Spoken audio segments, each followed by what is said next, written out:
I've often mentioned that the national symbol of Russia is the double-headed eagle, looking two different ways.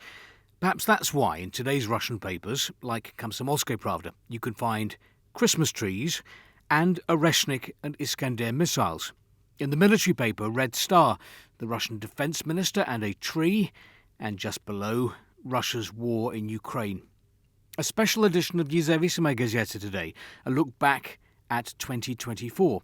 The paper's owner and chief editor, Konstantin Remchukov, sums up the third year of the so-called special military operation like this.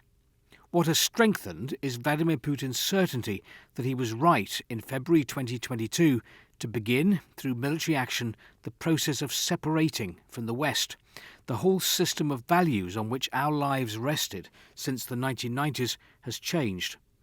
On recent events in Syria, the collapse of Bashar al-Assad's regime towards the end of the year has confirmed once again the indisputable fact that the percentage of votes won by a dictator, autocrat, usurper at an election before he falls from power means absolutely nothing. None of that 95% support came out to defend Assad. And he defended no one.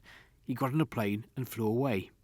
By the way, 2024 was also the year Vladimir Putin became president for the fifth time, with an unprecedented result, 87.28%. It was also the year Donald Trump won back the White House, and Kommersant reports that the leaders of Russia and the US are ready for talks on war and peace.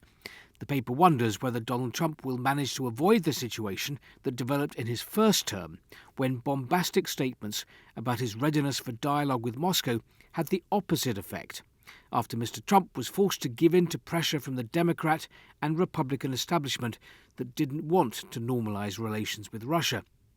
Moskovsky Komsomolets describes Trump as a leader who replaces the well-oiled system of governing with chaos, a politician who is incapable of concentrating on one thing at one moment in time, and as a result has no priorities.